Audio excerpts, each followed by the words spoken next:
Does anyone else feel like their sleep is somehow better when they dream? Um, for a long time, I didn't. I did not recall dreams that I undoubtedly had at night. Right. I mean, I think it's scientific fact that we dream.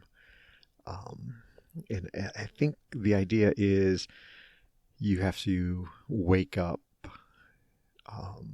during the dream in order to recall it for any length of time. Right. And, the ethereal nature of dreams is that they just fade in seconds, minutes, sometimes throughout the morning. But, inevitably, the details of dreams fade away. And we're left with kind of vague notions of a dream that we had. So for a long time, I just didn't dream. And I noticed it, I realized it when, after a long period of time, I realized that I hadn't had a nightmare, right? Like, wake up and just, whatever the adult equivalent of a nightmare is. And I've had therapists in the past who have told me, well, adults don't generally have nightmares,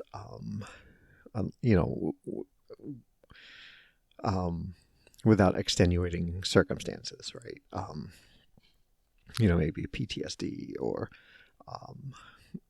bad anxiety or something like that. But in general, and some of that probably is like we don't fear as much, right? Like the boogeyman is really scary to a 6-year-old, but to an adult, 25, 30, 40, 50, whatever, like we all know the boogeyman isn't real. So how do you have a scary dream about it, right? But maybe I'm way off on this, but anyway, but since I have started down this path of reducing medications, and I think I mentioned this, like I recognized more and more dreams. And so so I'm paying attention to all this, and I realize, I'm I drink a lot of soda, and I'm of an age where it's probably more uncommon that I don't wake up once at night and have to go to the bathroom to pee. Well, let's just say it, we pee.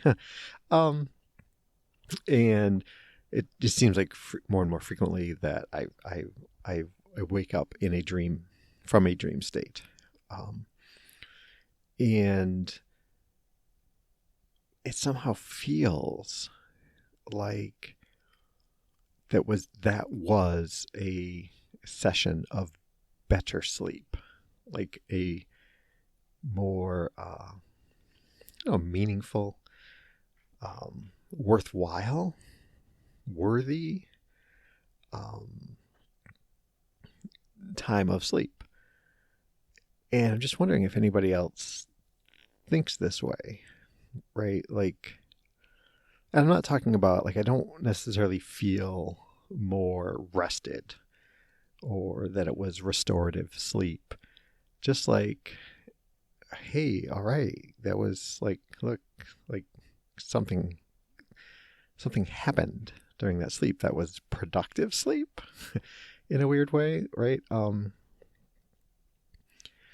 so I was thinking about this last night. I woke up, I don't know, like 3,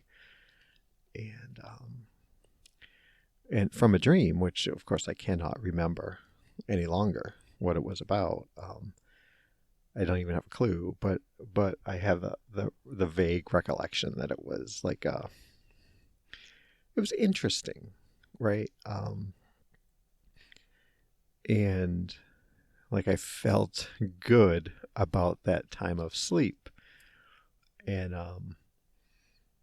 And then I went and did my thing, and then I went back to bed, and it was a while for me to get back to sleep. Right. The another thing about my sleep is if I wake up anytime after, say, 2:30, there's going to be a dialogue in my head like, am I going to get back to sleep? Should I just get up? So I laid in bed for, I remember 3:30 coming by. And then at some point I did fall back asleep, so fine. But yeah, so what about that idea? Like if you dream, you somehow feel or think or whatever that your sleep was a better endeavor. Let me know about that. I'm curious to see what other people think about this. Yeah. But anyway, hey, it is Saturday, March 11th, 2023. And as of this recording, I'm still depressed, but I'm not dead.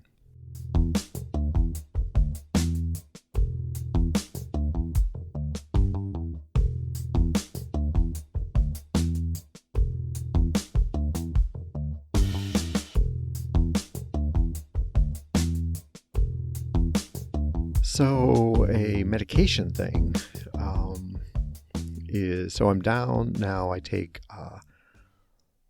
trazodone at night for sleep, and I'm kind of at a point where I am kind of mentally reliant on it. Like when it's bedtime, I'm like, I just want to go to sleep. So I take it, and I think, you know what? I think tonight I'm not going to, and we'll see how that sleep happens. Just to see, because I went for a while when I wasn't taking it at all. In a time when I would take half a tablet, and now I'm at like 1.5 tablets. Because I have a mental block at like 2 is just too much, right? So 1.5, let's do 1.5. And they're scored, so they break pretty easily. So I take that. I take Wellbutrin in the morning, and that's more. Maybe I don't know if I talked about that here. That's more of a appetite suppression kind of thing, which kind of similar to the trazodone. Like right now, I'm wondering if that's really true. So yeah, I'm gonna experiment a little bit with these, right? And I don't think this portion of the conversation is not. I don't think is necessarily up for discussion with my medication provider, my medication prescriber. Right. I mean, we're not really taking these for direct mental health, right? Maybe kind of indirect, but but then there's the Trintellix that I take, that I credit with the evaporation of the suicidal thoughts back when. And so it's been, we're in a newer year, right? It's a different year than last year. And our insurance changed a little bit. And so my first prescription of this year, 2023, came through the pharmacy, and like, oh, that's gonna be $1,000. And like, holy crud. And this had happened before, and we did a couple things and we got it down and it was reasonable. But yeah, so here we are, and so I'm working with my psychiatrist, and there's a thing in American healthcare, insurance and healthcare, where there sometimes you need to have a prior authorization by your doctor, which then signals the insurance company, like, hey, okay, yeah, this is a real thing that's needed, so okay, we're going to cover it. And it doesn't seem like my insurance requires a prior authorization for this medication. So we're going to go another route and work with the insurance company and say, hey, look, really? $1,000, right? With insurance. And I mean, there's other factors involved with it. And, American insurance and healthcare is all wackadoodle. Wackadoodle. And we have a high deductible this year and things like that.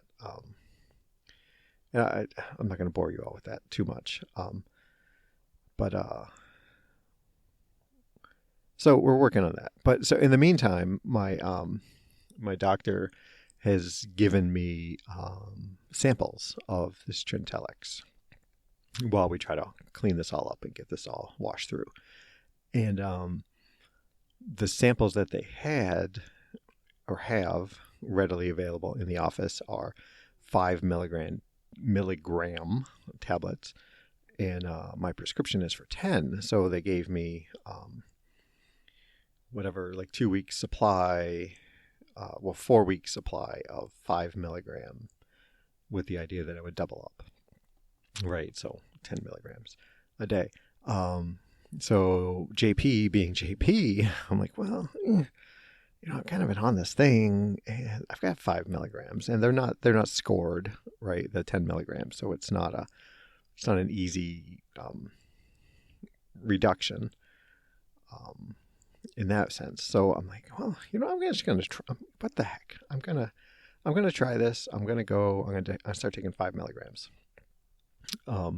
with the thought that, well, I could easily bump that right back up to 10 without any trouble. If it seems like things are going sideways or whatever. And so I've done this for a week now, and kind of irresponsible JP is that I haven't talked with my doctor about this, but I've talked to Nora about it, which gives me internally, it gives me permission to do this. Like, I've told Nora, and Nora is in many ways my kind of guiding light of the world, right? Like, if she's on board with something, then I feel I can go through with such a thing, right? Like, so she's my gateway into what I can and can't do. In many respects, I mean, right? Like, I don't ask her permission to do stuff. But yeah, so I'm a week into this, and I'm thinking so far so good, right? But I haven't done enough work to see like what the half-life is of Trintellix, which I should do, and to find out, because if the half-life is like whatever, like 120 hours, right? Whatever, was what, 5 days, right? So the idea of that is, the last 10 milligram dose I took was, still in my system at some amount 5 days later. And then, as I was supplementing that with 5 milligrams, so I never, maybe now I'm like reaching like a sustained 5 milligram dose, right? And so I'm thinking like the next week is going to give me more indication on how that goes. And yeah, I mean, I'm in an ideal world, my plan is to kind of finish out this 4 weeks of 5 milligrams, in hopes that everything seems to go okay, and then either I've gotten my prescription thing cleared up, or I haven't, and I go back to my doctor and say, hey, can I get another round of this? And oh, by the way, I did this thing, and ask for forgiveness and see what she says. So, there's an avenue to a world right now where I am not taking medication, and I don't know what that means, right? Like, I don't know, like I say, it's completely successful, right? Does that mean I'm not depressed or dealing with any kind of mental illness of substance anymore? Or does it mean that I am dealing with it, but I'm in a better place internally and maybe externally, who knows, that I'm able to deal with these things? I don't know. I don't know what that means. And I was reminded, I got an email from a new friend of the show, and she made reference to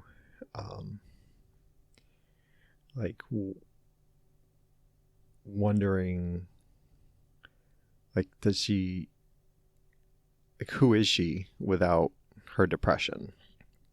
And I think I've talked about this before. It's, so many people will point out, you are not your diagnosis. But yeah, in a way, aren't we? As much as you are your brain, right? And, we can argue, we can quibble about the brain versus the mind and whatever. But and so much, other gut biome, right? There seems to be a lot of evidence that impacts our mental abilities, thoughts, emotions, things like that. But as much as you are your brain, if your brain is interpreting things in such a way that we would then diagnose you as having a mental illness, then that's part of you, right? I don't know that I subscribe to the idea that you are not your diagnosis. I guess in the sense that you, I am not depression, right? But depression is a part of me. And realizing, if I were to get to a point where I would have to be forced to the realization that this is not a part of me now, how's that going to feel? Is there going to be emptiness associated with that? Is there ironically going to be a sadness associated with that? But yeah, right now there is a visible path to me not taking medications to help me deal with mental illness. And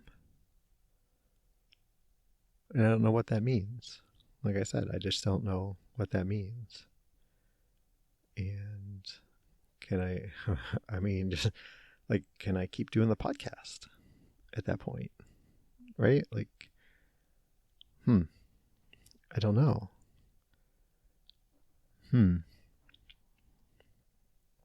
Yeah, I don't know. So there's a thing. That's a real thing going on in North Carolina right now. Another real thing that's going on is there's a half marathon next week. And another thing that's going on is I believe I have decided on a running coach to help me better this seemingly significant part of my life. And There's a few caveats to that. Like I'm not signing up just yet, but we've had a conversation. This is a running coach who is actually surprising. So I did it through online, but this is a running coach who is local to the Raleigh area, and yeah, that has a little bit of I don't know. I feel like that is an advantage that she has over other coaches. Only in that, like she could have insight into I assume we're gonna get into like different types of running and fartleks. That's a thing. Look it up, fartlek. um, and like she would have some insight into, hey, you know what, when I do fartleks I go to this place because it's whatever the distance, the the area, the course, the whatever is conducive to this. And I think there's advantages to that kind of information. And I don't know if I talked about this. Did I talk about how like I specifically was looking for a woman coach, and I was very specific about this, and I'm not going to get into like sex versus gender thing. I'm having a whole conversation with Nora about this stuff, and I'm trying to be a more enlightened person and understand things better. But so I will say a egg producing person. How's that? And I apologize if I'm being flippant about this, but anyway, I don't know how to get that point across. But anyway, because, and this is my own like shortcoming, but I feel like if I had a guy coach, let's just use or whatever, a different kind of parlance, internally, I would have a hard time not looking at everything through the lens of a competition with that coach, right? Like,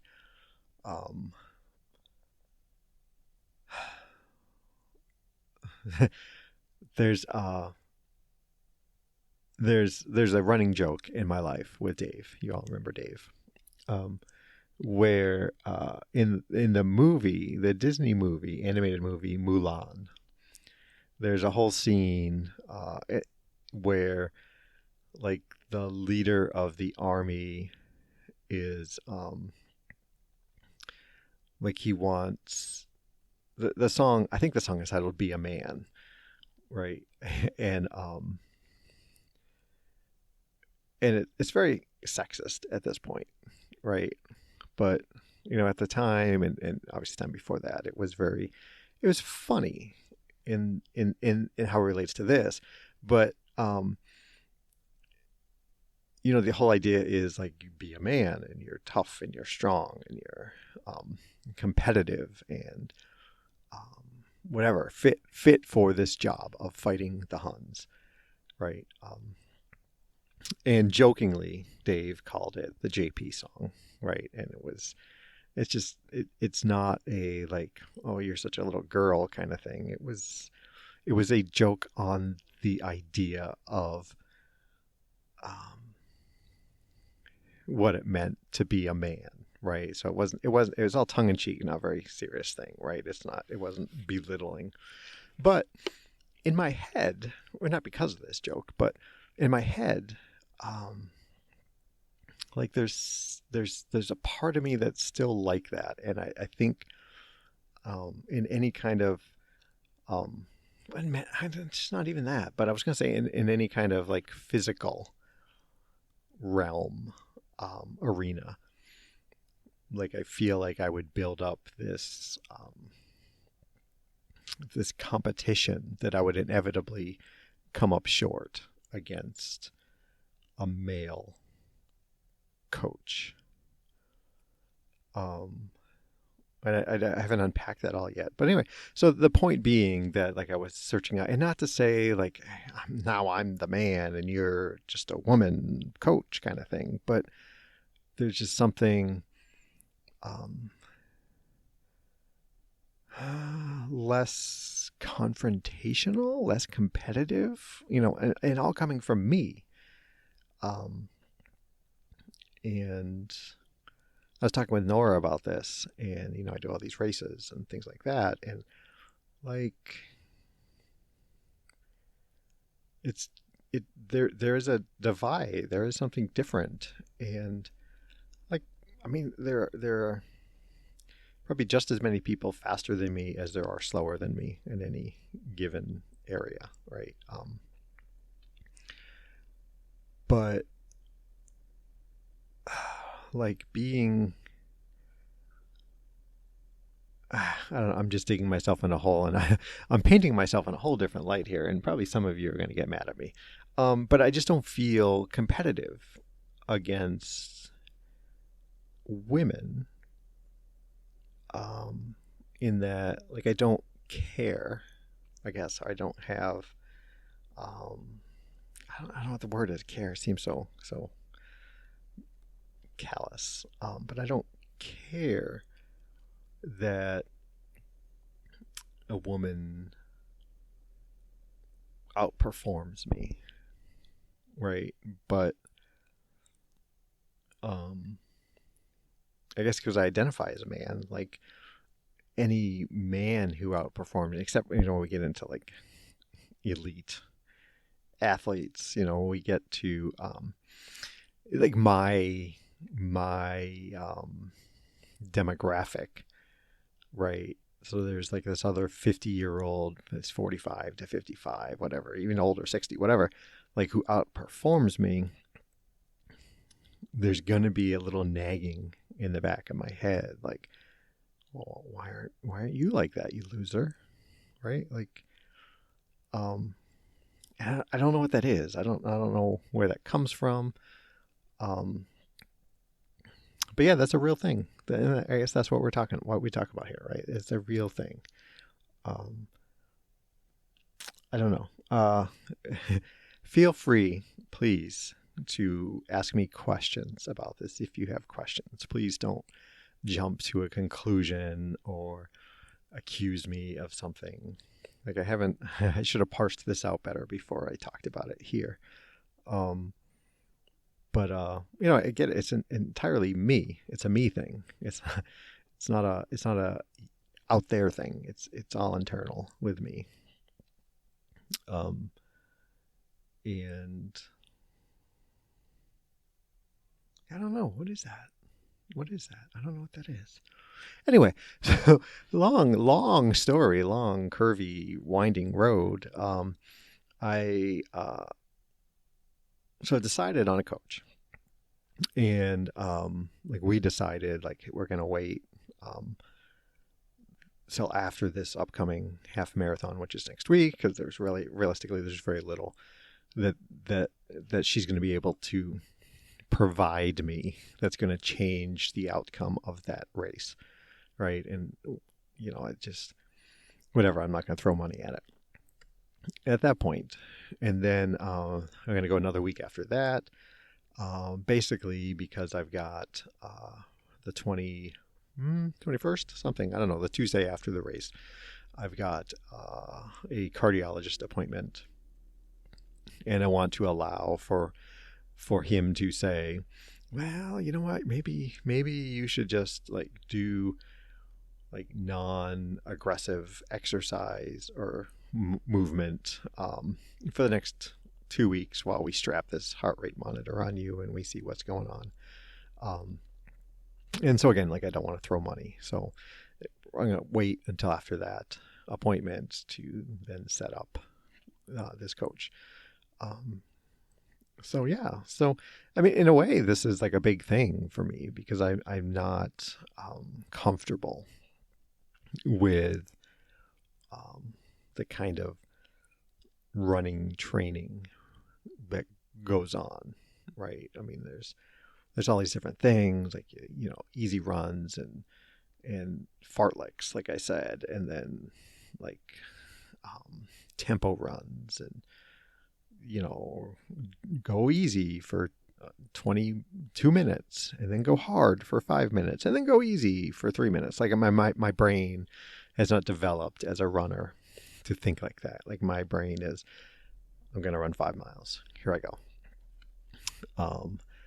And then I just kind of shut down during that 5 miles, right? Like I have an idea that I want to go a little faster each mile, but I don't, there's not a lot of more thought that goes into it. I'm just 5 miles, here I go. And the idea of now I have to somehow keep track of times and distances and different paces, and it just, I don't know. But we're going to do it. We're going to give it a go. So wish me luck with that. There was something else I was going to talk to you guys about. Oh yeah. So I need your help. I need, ideas for, kind of, I think, random acts of kindness. Something that you as a collective group, if you were just out and about, or even not, even just like at home. So I think, strangers or friends or family members, something that, some gesture, small gift, something that would be bestowed to you that would really impact your day, like really like raise your spirits for a day, like give you a smile. And I mean, generally I think I'm pretty giving in this area, but I think I've run out of ideas.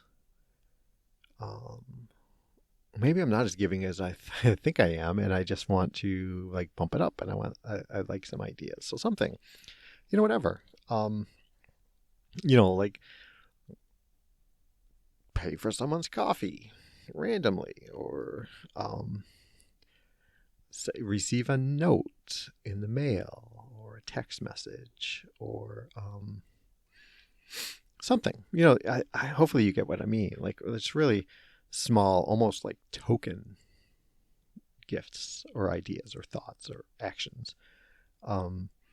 Send them my way, and give me some of your brain power. Help me out. Help a guy out.